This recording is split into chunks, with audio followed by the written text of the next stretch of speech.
Behind me is the Douaumont Ossuary here on the outskirts of Verdun in France. Established in 1932, it holds the remains of over 130,000 French soldiers who fought during the 300-day battle for Verdun. Today, it's a place of pilgrimage for many who want to come and pay their respects to the soldiers who gave their lives in the First World War.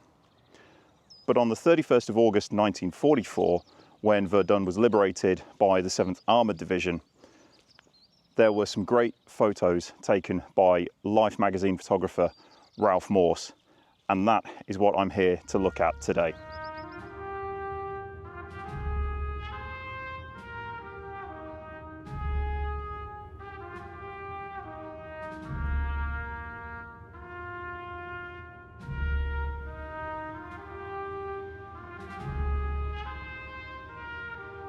Now, in part one of this two-part episode looking at the then and now photos from Verdun and the surrounding area, we were in the town of Verdun itself, but I'm now just at a place called Douaumont, just to the north of Verdun. And as you can see behind me, not only does the ossuary contain over 130,000 soldiers' remains, but in the cemetery behind me is buried a further 16,142 French soldiers who were killed during the fighting in and around Verdun in 1916. Now, my knowledge of World War I is extremely lacking, I have to admit, predominantly because for most of my life I've spent it studying the Second World War. But what I want to look at here is not really the First World War, I just can't do it justice, but there are some great photos taken in early September 1944 by Ralph Morse from Life magazine, and we can find those exact spots still here at the Douaumont Ossuary to this day. So first of all, I'm just going to cross the road and move up to the ossuary itself, because the first image shows a bunch of GIs and a Jeep at the very front of the building. So we'll look at that one first, and then the next image is around the other side, and that really is a cracking image. So here's the first image, and we can see different GIs sat there on the steps and standing around on the raised platform. There's also a couple stood on the main steps further in the distance, and then a Jeep driven up to the front of the building. And it's a little hard to line up with this camera, but roughly that's the comparison in 2024, 80 years on from when that original wartime image was taken.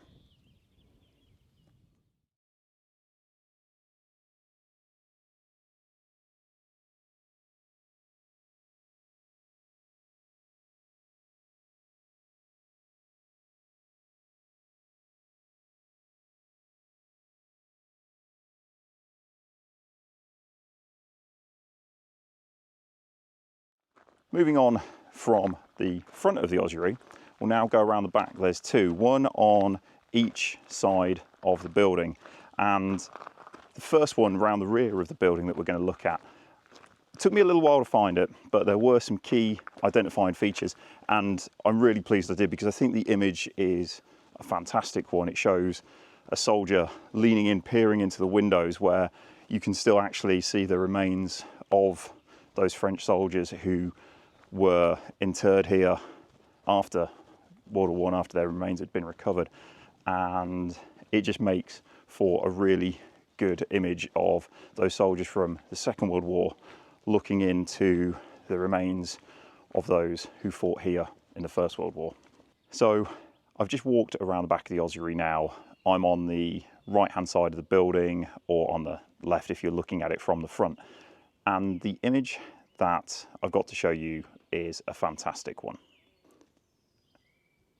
And this is it. It's GIs from the 7th Armoured Division, and they are peering into the windows looking at the remains of the French soldiers that are in the building here.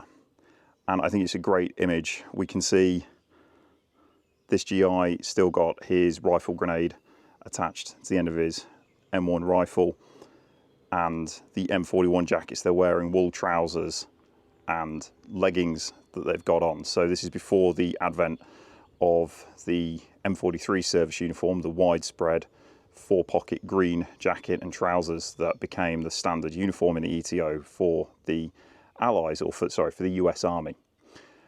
Now, when I was trying to match up this image, I wasn't sure which side of the rear of the ossuary it was on. The building is essentially symmetrical, and I was trying to look for certain key features in the photo, certain marks in the stonework, to see if those marks were still present.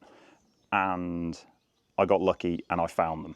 So in the photo we can see 3 key features. There's this mark here, this mark here, and then if we move further along here, there's this chip in the stonework here. Now those marks are present in the wartime photo, so I spent a lot of time walking up and down here looking for those, and I was able to find them, as you can see. And to know that I found that exact spot where this image was taken is a real thrill for me. If you know my channel, you know that I love to match these shots up exactly, and to find this exact spot is fantastic. I could have just said it was any one of these combinations of windows with the stonework, but I wanted to find the exact one to know where Ralph Morse was when he took that original wartime photo. And that is the comparison then and now shot from September 1944 to 2024. So from that incredible photo, and I'm still buzzing that I actually found that spot, we're now going to go around to the other side, the other rear side of the ossuary, and look at another group of GIs doing a similar thing, but again, great to locate that exact spot. And then from there, we'll look at 3 wartime images, 3 1944 images that overlook the cemetery here. So the final image that we'll look at from around the ossuary was taken roughly in this spot, and it shows another group of GIs doing a similar thing to the last image that we just looked at, and they're all looking in, curious as to see the remains of 130,000 former French soldiers that are interred here in the ossuary.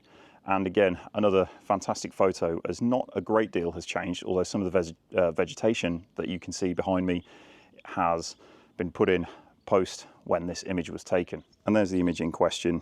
Again, as I said, we can see the GIs there. They're all curious as to see what they can see through the smaller windows there on the ground level. And then it's a little hard to match up with this camera, but that's roughly it from September 1944 through to 2024. Leaving the ossuary behind now, we're going to go to the edge of the cemetery here, and there's more photos of US GIs in positions here, and there's 2 excellent photos of a 50 caliber machine gun set up and a GI in an overwatch position. Now, potentially staged, but regardless, it's a fantastic photo and quite a unique one, seeing the soldier there from 1944 looking over those who were killed in 1916. So here's the wartime image, and we can see, as I said, the GIs laying out there enjoying the late summer sun, probably taking in everything they're seeing around them with the remnants of the First World War. But if we look at the hill line in the background, we can see that there on the right hand side of the image there's a distinct raise, and then it slopes down running right to left of the image, and we can still just about match that up today. Now obviously the grave markers, the headstones, are also a key part to this, and we know that it's not in the center of the cemetery because there's a flagpole with a French flag proudly flying there, so we know that it's just off to this left hand side, and that's the comparison in 2024. Now the next image taken in this same spot shows a GI with his 50 caliber heavy machine gun, and it's mounted facing the direction behind me there. And again, we can see that it's this location because behind us in the distance there, it's a little bit hard to see, but the gravestones, the headstones, are different. They're not crosses. They are for what I believe to be Muslim soldiers that fought for the French army, and they're of a different shape, and you can see those clearly in the image. So we know that it was taken from this location here.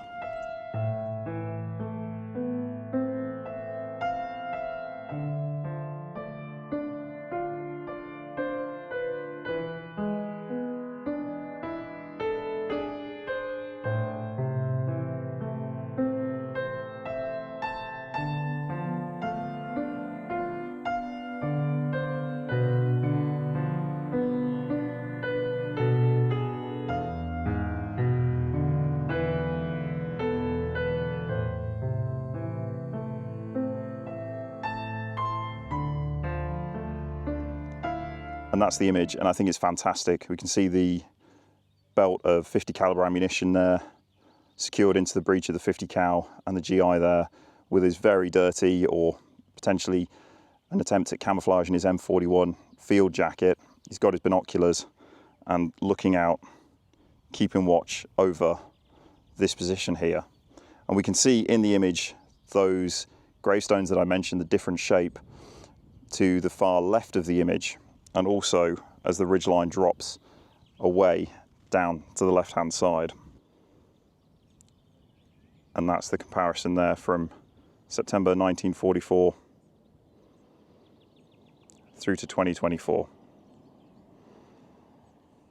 So the final image that I'll look at here from the cemetery is still of that 50 caliber heavy machine gun and the GI who's manning it, but it was taken from a slightly different angle, looking in the direction behind me.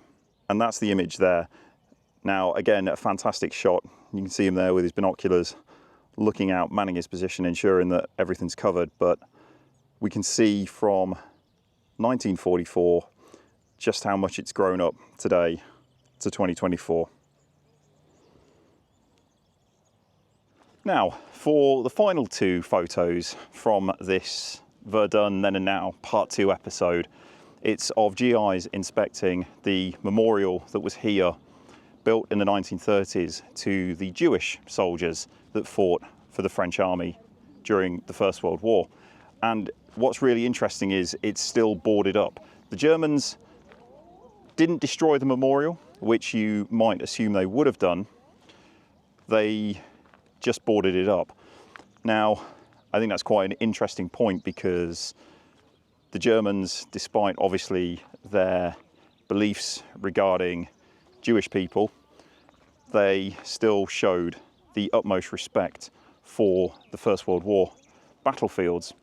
And I think it's an interesting point to consider that that memorial could well have been destroyed. It could have been eradicated, as they did with so many other things regarding the Jewish people and Jewish culture in Europe from 1940, when they invaded France, to the end of the war. But they didn't do it here. They just chose to cover it up. So an interesting point to consider. And here's the first image. You can see there 3 GIs, got their M1 Garand rifles, and they're there just trying to see what it is underneath the boarding that's been covered up by the Germans. And here's the second image. Again, likely the same 3 GIs, just trying to understand what's actually written on the memorial that the Germans had boarded up. And there we can see today, in 2024, the memorial restored to its rightful status. So I hope you've enjoyed this part 2 to my Verdun Then and Now from World War II short series that I've got on my channel. I think it's a fantastic place to come and visit. There's history for just about every taste, depending on your interest with the First World War or even the Second World War. So I highly recommend a visit here if you're able to travel to this part of France. Thank you for watching. Please, if you've enjoyed the episode, hit that like button. It really does help the channel and helps me to come to more places like this and show you these incredible and historically important places. Okay, I'll see you all in the next one.